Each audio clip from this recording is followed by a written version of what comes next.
Well, I'm feeling better. We're not 100% yet, but we're feeling better. Thank you for the prayers. Uh, the title of today's lesson is Winning Strategy. But I thought there's another title I think it would apply to. Is what happens when you obey God? Or simply put, do what God says. You know, right after Louis and I first married, went to work in a convenience store, Jack's convenience store, the first and only convenience store in Compass Cove. Right there where you turned on 190, you turn to go down Main, where that convenience store was. Yeah, Allen or something. But that was the first convenience store in Compass Cove. That's where I said we'd watch. We'd run out of stuff to do, sit out there and watch the light blink. We had a blinking light there in Compass Cove, and that was it. But but that's hard to believe now, isn't it? Just one convenience store, but I've said everyone needs to work in a convenience store at least a month or two, and that changed your attitude a little bit about. But that said, the customer's always right. No, no. What? Oh yeah, that's true too. Yeah, yeah. But when I went to work, some of the former employees there at the store could come in and say, "Well, you're not going to last over 2 weeks. You can't work for that guy. He's demanding and hard to get along with, and all that. And you can't satisfy him." And he was a retired Army sergeant, and he ran the NCO clubs, and so he was very demanding. And like I said, you couldn't satisfy him what they said, but all required of you to do was to do what you was told, and it was just simple as that. He liked the store spick and span, and he wanted them floors where he could eat off of them. but but we wound up having a good working relationship. Like I said, all we had to do, and some of the other coworkers I worked with, just do what he asked you to do. It's simple as that. And but the same goes by obeying God's commands and instructions. Do you want a good relationship with God? Well, follow His leadership. Simple as that. As we see in today's lessons, things went great when Joshua and the Israelites followed God's leadership and direction.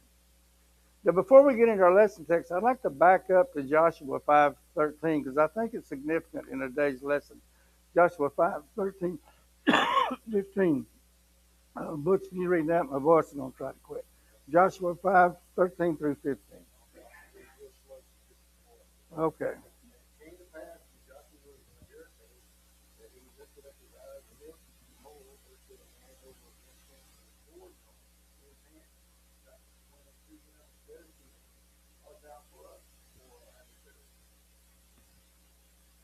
Is that it? Okay. Uh, like I said, I believe this is relevant to today's lesson. In Revelation, some commentaries and some believe that and scholars interpret the verses pretty much agree Joshua was not speaking to an angel. In Revelation 19:10 and 22:8-9, John falls at the feet of an angel but instructs him not to bow. I am a fellow servant with you, and with you your fellow prophets. Some believe Joshua was standing before God, which it could be, but mortal man had not seen God. So most, and I also agree, it was a manifestation of Jesus called the Christophany. Jesus appeared to Abraham with the two angels who went to place God's judgment in Sodom. Joshua asked the question, are you for us or against us? In a sense, the man refused to answer Joshua's questions because it was not the right question. It was not the most important question to be asked at the time. The question really wasn't if the Lord was on Joshua's side. The proper question was if Joshua and the people of Israel were on the Lord's side. And that's so important in today's lesson today. I believe the significance of this encounter was Christ, the commander of God's army, with sword drawn, would be leading Joshua and the Israelites into victory over the people of Jericho. As Joshua prepared to lead Israel's army, the experience reminded him that he must always look to God as his commander. In other words, just follow his direction. That's still relevant today, isn't it? Just follow God's direction. What? Yes, best advice is follow God's command. So we look in our lesson text. Someone read Joshua 6, verses 12 through 14. Mm.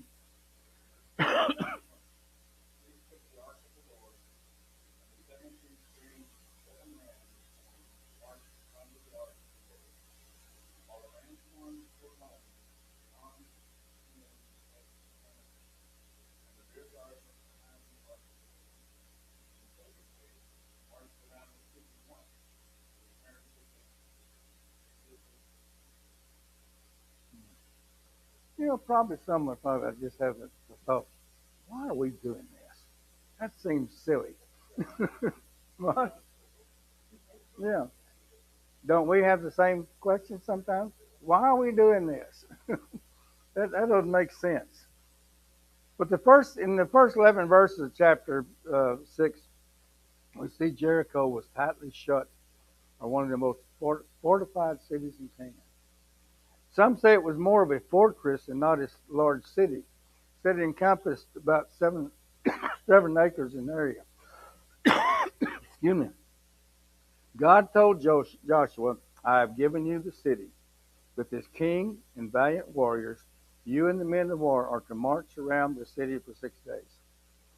Don't you imagine there was some heckling? I would think some of them on the walls with the walk around. I'm thinking there was probably some heckling.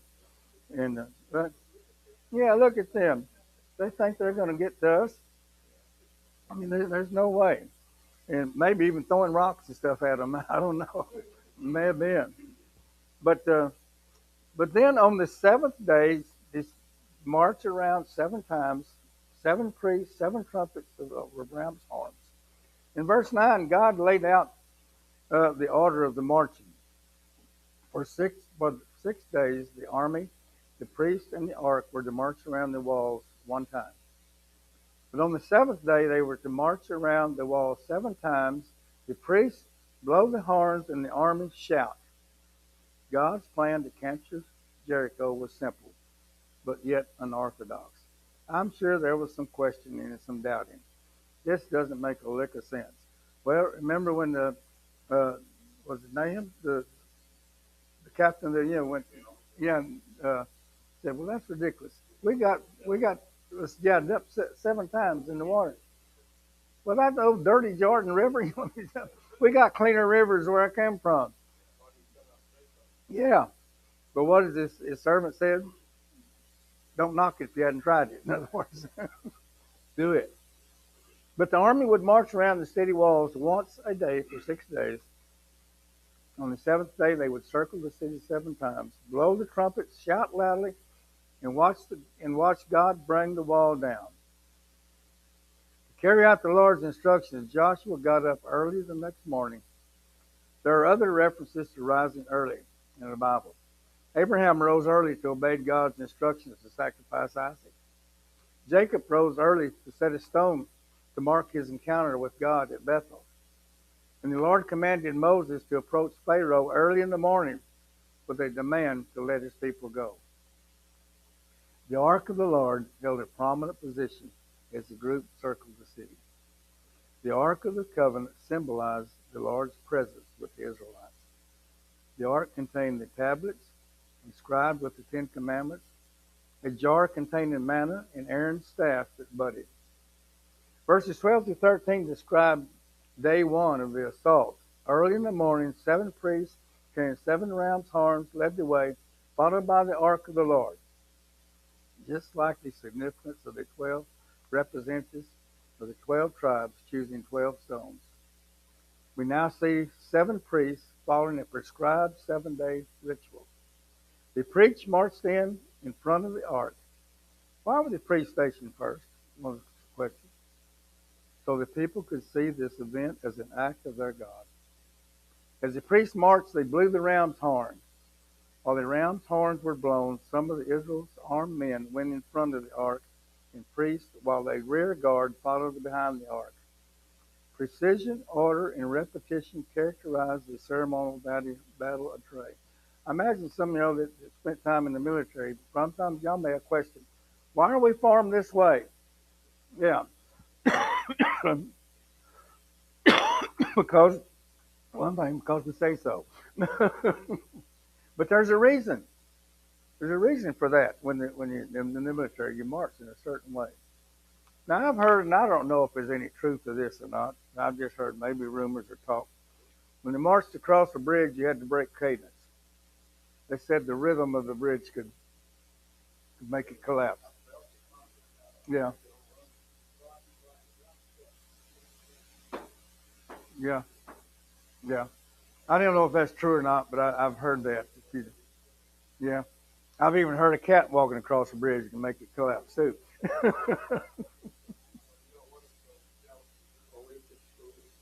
Yeah, but I don't know. But there's a reason. There's a reason to have this in order the way the order it was. There's a reason in the military that you march in a certain way in a certain formation. And it's not just happenstance. It's not just, well, we just thought we'd do this. There's a reason behind it. But but precision, order, and repetition characterize this ceremonial battle array. On days 2 through 6, Israel marched around the city once each day and then returned to the camp. Repetition may have aroused fear and uncertainty from the city's occupants. It may have been from heckling going to, well, maybe this is a little serious more than what we thought. You know, they had heard the history of Israel. You know, remember these occupants had years and even decades of advance warning because Israel had lurked just outside Canaan for 40 years. During that time, Israel's reputation blossomed as they had successfully come out of Egypt, defeated the Amalekites and the kings east of the Jordan. You know, we go look fast forward to Rahab. She'd heard of all this, and the people in Jericho had heard this, knew what they had went through. So note the letters in the Hebrew word for ram's horn can be transliterated as shofar, S-H-O-P-A-R. The Israelites used this instrument as a trumpet of war as they campaigned against their enemies. It was also blown to call the people to assemble. Did I give someone Exodus 19:16? I don't think I did. Look that up, if you would. You getting it? Okay. But Joshua and his army carefully obeyed the Lord's instructions. I think to me that again we can't overemphasize that. If they carefully obeyed the Lord's instructions. Yeah, Exodus 19:16. What? Exodus 19:16.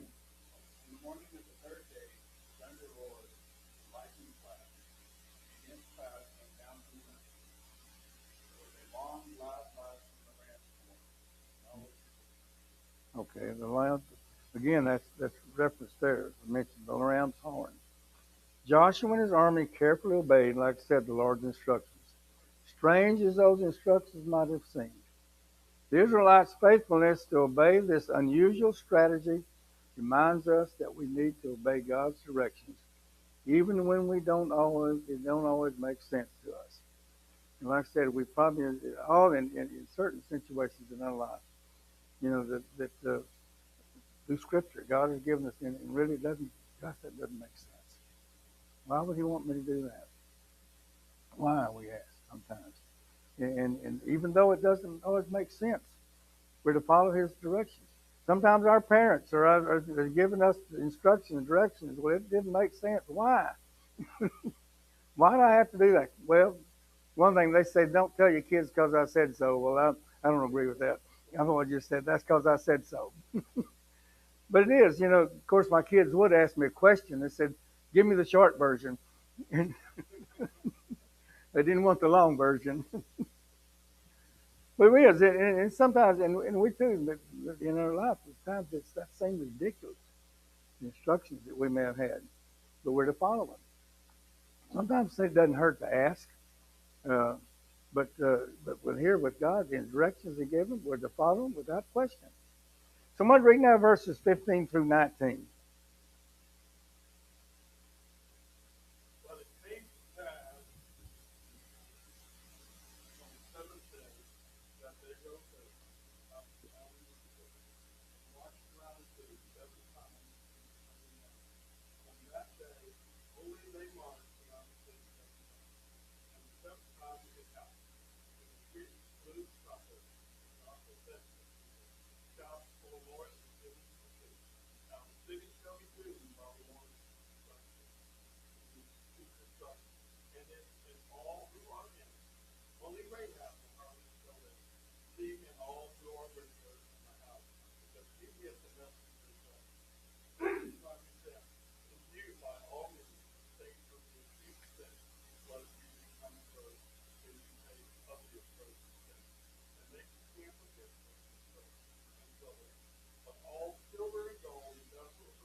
On the seventh day, God changed the battle plan, and the Israelites circled Jericho 7 times.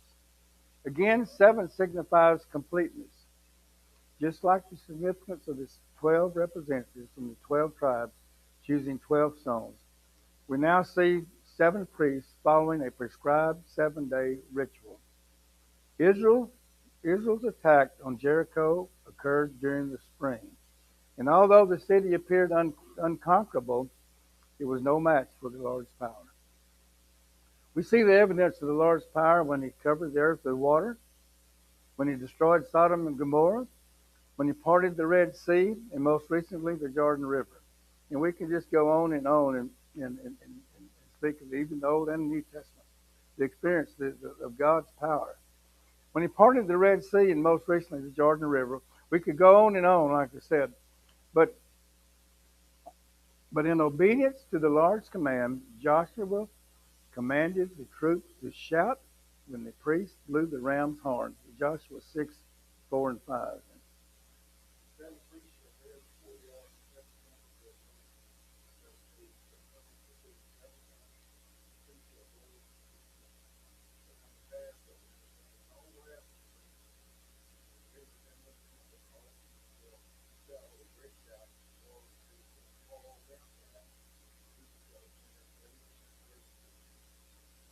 Okay, I was thinking when they're talking about the shout, to me that's evidence they weren't Baptist, because they wouldn't have been shouting. They may just, a little whisper a little bit. But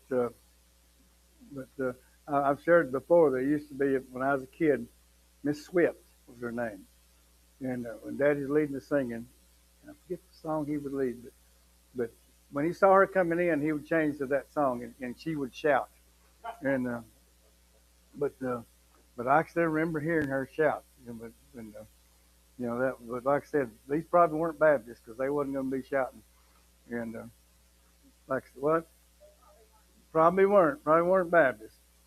He also announced to his people the already accomplished fact: the Lord has given you the city. For once, the obedience of Joshua and the army reflected an active faith in the Lord and would keep His word. Like I mentioned earlier, just do what He says. It's that simple. And sometimes we just have such a problem with that. We have a better idea sometimes. Like I said, we have a better plan sometimes. And as we will see in the future text, Israel had a better plan. We talk about it later on in the next chapter when they thought, well, this was easy. We're going to go defeat Ai. And that's when Ai was first mentioned in the Bible. Yeah. Artificial intelligence. Everything related to Jericho was set apart to the Lord for destruction. The Hebrew word translated set apart was Sherim, Cheram, sometimes rendered accursed. In the Old Testament, the term can have a positive or negative meaning. Positively, it can mean sanctifying something as holy and sacred. Negatively, though, it refers to something condemned to destruction.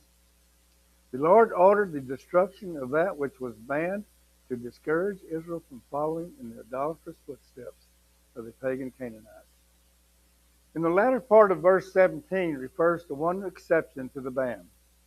The Israelites were to spare Rahab the prostitute and her household because she protected the spies.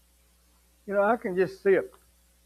See this wall totally destroyed and collapsed. Here's one section of that wall that's still intact, and that's where Rahab dwelled. I can just see it. Like I said, if individuals fail to avoid dwelling in Rahab, verse 18 includes a strong warning. If individuals fail to avoid what was devoted to destruction, they would be set apart for destruction. Do not plunder or take any of the spoils of the victory. Now, this is a restrict order from God. Do not take of any of the spoils. We'll see later in Samuel, Saul messed up there and didn't take the spoil. He took the spoils. Well, I thought just go ahead. Joey could sacrifice. Well, that backfired on him, didn't it? Yes. And God strictly demanded, do not take any of the spoils. Why did he say that? Not take any of the spoils. Some say, oh, what does it hurt to take a little harmless little idol and put it on the mantle of our home? It'd be a good conversation piece and a reminder of our victory over Jericho. God says, no, nothing.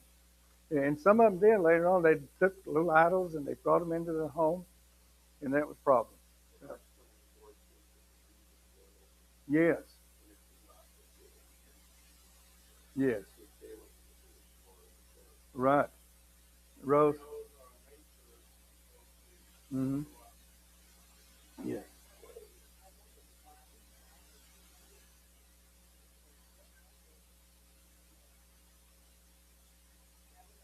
Yeah.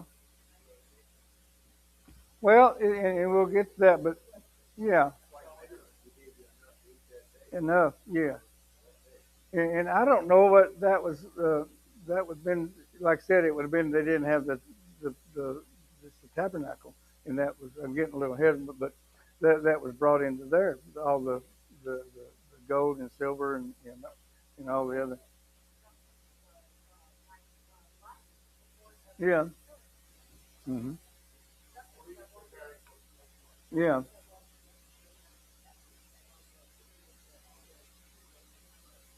Yeah.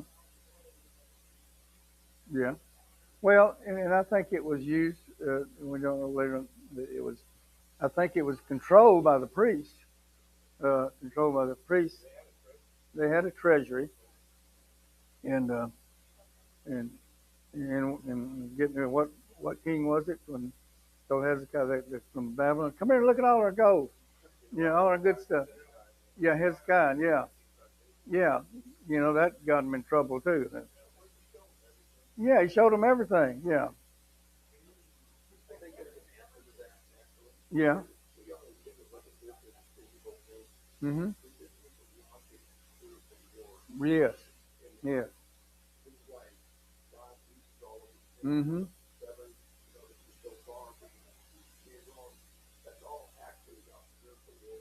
Sure.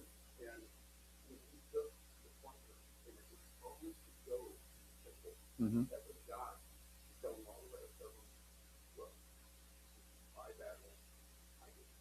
Yes. You're right. That's true. That's so true. And some, I'm sure, some were tempted to take some. And like I said, all that'd be a good conversation piece. That's just a little trinket. It doesn't mean anything. Yeah. Mhm. Yes. Yeah. Yeah. No. And we talk, and the question, we have a question, but first of all, God said no. That settles it there. Don't take anything. That and no question. Then people could begin to think good fortune was attributed to this idol if they kept one. Oh well, we've had good luck, and it's because of that little idol that we got there on the mantle. It's like a rabbit's foot.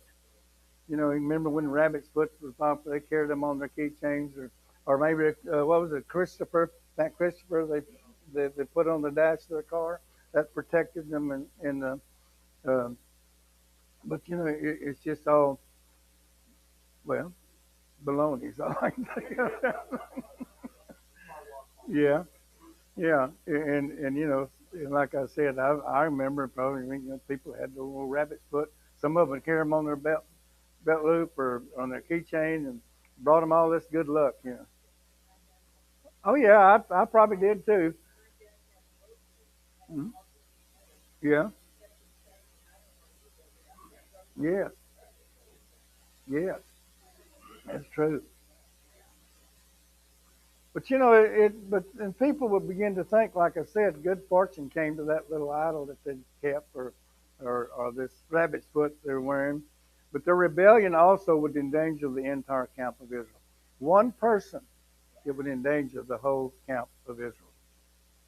That's strict. They say, gosh, he's sure been hard, God is. No, he's thinking of his people. Because God alone fought the battle and overthrew the city, he alone deserved the rewards. We talk about the looting of the gold and silver and all the bronze and all that. This verse also reminds us of a repeated Old Testament theme. Sin always comes with consequences. That's still today, isn't it? Yes, we don't say, "Oh, I tricked God. There's not going to be any consequences." No, no. Uh, I've shared. I've said to, well, I'm aging myself. Well, if I can get to where I can make $100 a week, I got it made. Well, God let me know that, that I had to depend on Him, not that $100 a week. But this verse also reminds me, like I said, we do not know the precise nature and location of this treasury. So like I said, the temple had not been built, but it was the tabernacle, and it was stored there in the tabernacle. Some scholars contend it was associated with a particular place of worship in Gilgal. Others believe it simply meant that these objects were identified for use in worship. Maybe so, I don't know. Can you imagine what had happened to the people if they would have divided up the spoils between them? Here's all the gold and silver, just put it in the pile, we're just going to divide it equally. For one thing, greed would have set in. Yeah, they got more than me. They got more, and that's not fair. I'm a better Christian than they are, so I should get more, and gosh, can you imagine what happened? Well, and we've talked about here in church, and God forbid if we ever disbanded. By law, we cannot distribute the money equally. Well, that's a good that's good because there would be fighting and quarreling among it, and why do you get more? And I was faithful and all this, and I tithed, and I should get more. I can just see it. Right? Yes. And the Lord, it's the Lord's. I mean, 100% it's the Lord's. And yeah,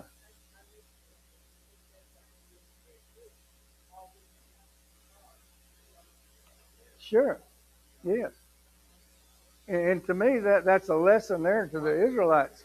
Everything they have, they owe to God. And the lesson that he's teaching them to hear in this lesson, in this text, it's mine. What he's saying.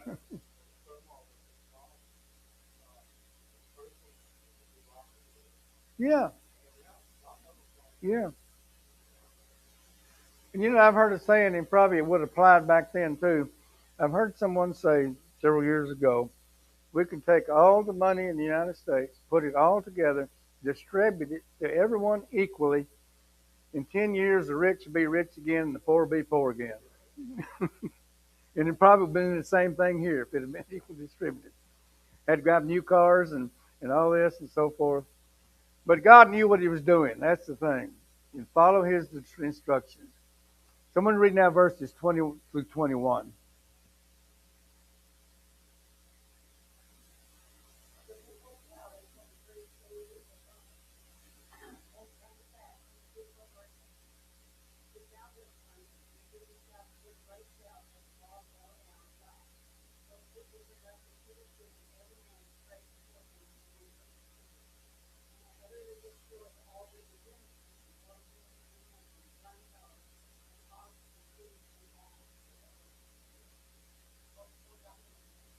Yes, and 4 animals. Huh? God made sure the battle ended quickly and decisively. The Israelites' primary roles involved priests blowing the ram's horn while the troops shouted. God did the rest. The word translated shouting can mean to blow, strike, or clap. Clapping the hands as well as blowing horns could signal triumph or rejoicing. As a result of Israel's absolute obedience, Jericho's walls collapsed. Now, what archaeologists have discovered the walls, some of them say, well, that didn't exist. And that's just myth about the walls. But what archaeologists have discovered, the wall had a foundation of approximately 12 feet in height, in depth. The wall was then constructed by stone and clay, in which extended to say approximately 40 feet high. I don't know the depth of the wall, but it was big enough to house Rahab and probably others.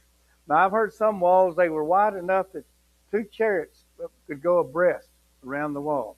Now whether Jericho, it doesn't really say on this whether Jericho would go, but like I said, Rahab was not the only one who was housed in the wall.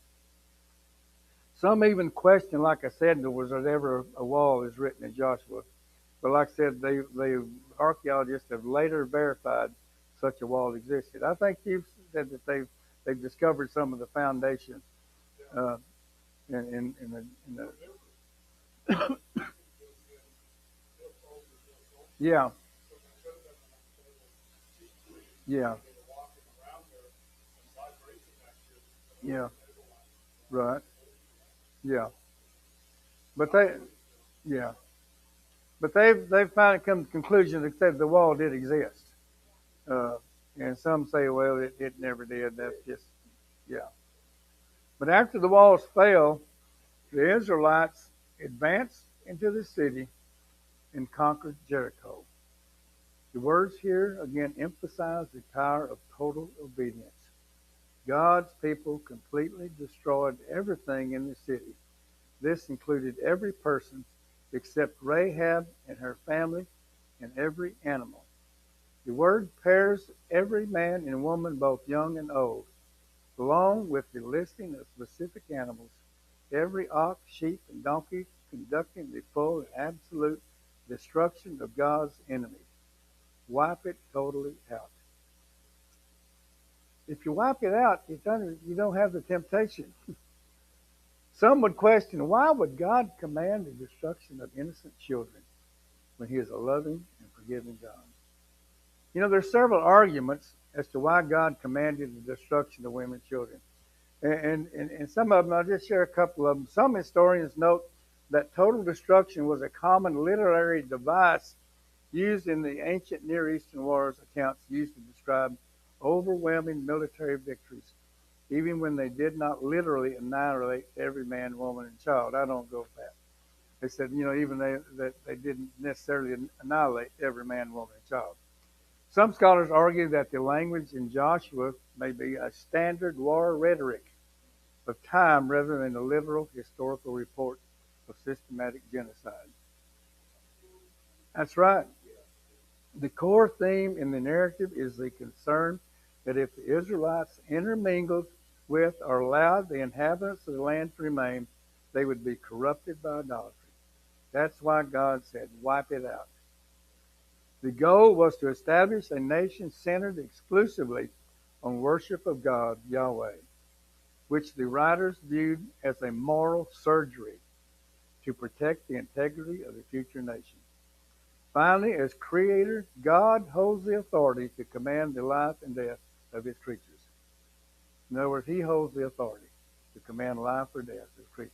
He holds our life, our death in his hands. He controls it. Someone read now verses 22 through 25.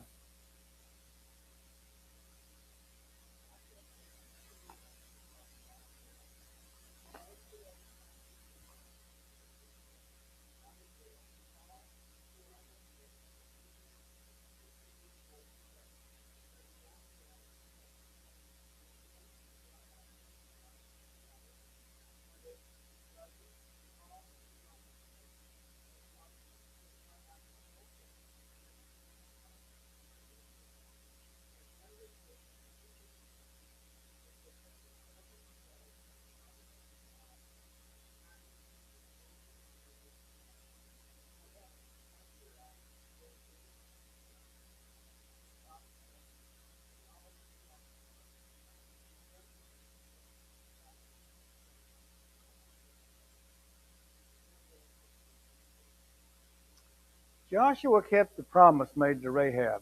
It says the woman here in one scriptures. In Joshua 3:12, 14, the verb translated swore emphasizes the serious nature of this promise. Now that God was delivering Jericho to his people, the Israelites could show their mercy and kindness to her family. Joshua referred to the prostitute's house. The Hebrew term for prostitute more literally means women of harlotry. Such persons receive payment for illicit sexual behavior, had identifying attire in Proverbs 7:10, owned their own homes in Jeremiah 5:7, and were to be avoided. Proverbs 23:27 through 28. Someone got that? No.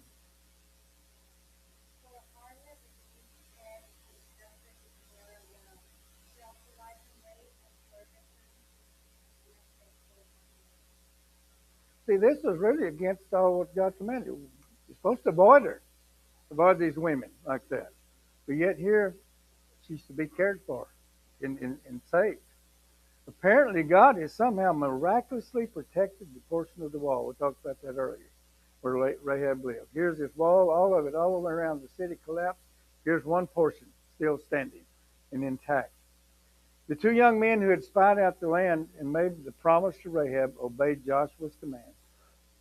They brought her out along with her immediate relations, her father, mother, brothers, and all who belonged to her. No one was excluded, never mind, except her former clients. yeah, yeah, I had to throw that in. They weren't. They were taken care of too. They were probably underneath the rubble somewhere. But after being spared, Rahab's family was. Now this is kind of strange too. After being spared, Rahab's family was relocated outside the camp of Israel. Why were they not allowed in the camp? Were they considered outcasts? Still considered outcasts? They would have been ceremoniously unclean, so they couldn't join the Israelites' assembly immediately. Joshua 6:25 indicated that once they completed the necessary purity rituals, excuse me, Rahab's family members were received into the Israelite congregation. That's I can only picture that too. I'm sure there was some. I don't want her in here. Yeah, yeah, yeah, exactly. We see how God can change lives, and people make an about face. Yeah, right. Yes, and, and like I said, it's to me this is there's many lessons in this, and there's a picture that God can use anyone, and God can change the lives of anyone. Some, yeah,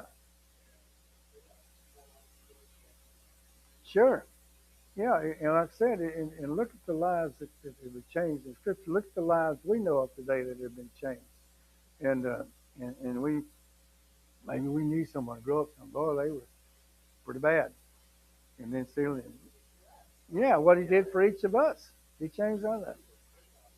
Yeah, that's right. There are no other people but broken people. And no matter what kind of life we may live, we still, our righteousness is as filthy rags.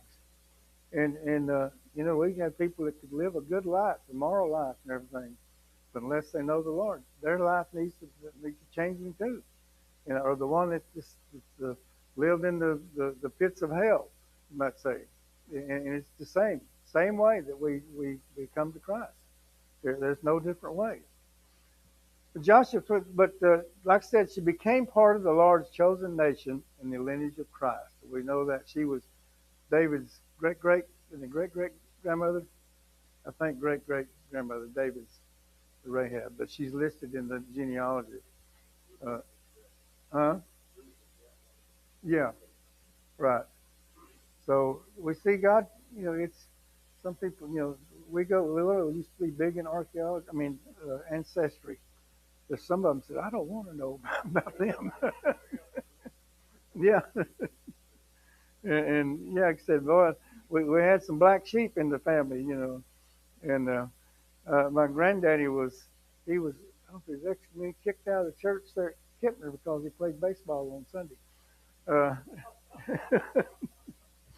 And I had I don't know, it had been I guess his aunt.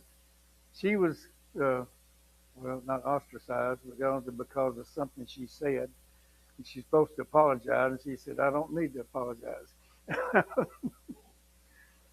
We had some past. One of my great uncle, he was they got onto him too at church because he was disrespectful to a deacon. He said, "Well, he was disrespectful to me." So if we did, if probably we dig deep enough in our past, we can find. Oh, it's fine, it's funny how things, that we, like I said, we don't. I don't want to know about them, and you can quit looking there. But of course, everybody else, of course, and y'all all heard that. Molly and I are cousins, but it's way back. It's way back, not first cousins. But she has to tell everybody we're cousins, so that's okay, I guess.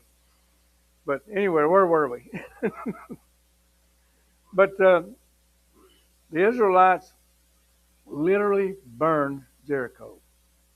As commanded, Israel placed silver and gold and bronze and iron into the treasury of the Lord's house. Joshua honored the promise to spare Rahab and her household because she hid the messengers and kept her promise. The statement that Rahab still lives in Israel today suggests that it could be a part of Joshua was written while Rahab was still alive, or it could mean it could point to her descendants. In other words, somebody leaves a legacy. They still live in the lives of descendants. And that's what it could mean too. That Rahab, her story still lives in her descendants.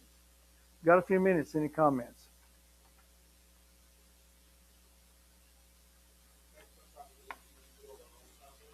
Yes, exactly. Yes.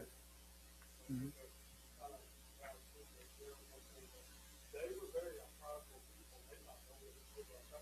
Sure. Right. Yeah. Right. Mm-hmm. Yeah. And really, if you get to it, our country was founded on Christianity. Uh, and and Robert Jeffries is preaching a series on that. It's a real good series on the Christianity. Our nation was founded on Christianity. And some of our first Supreme Court justices brought this out, that this nation is formed on Christianity.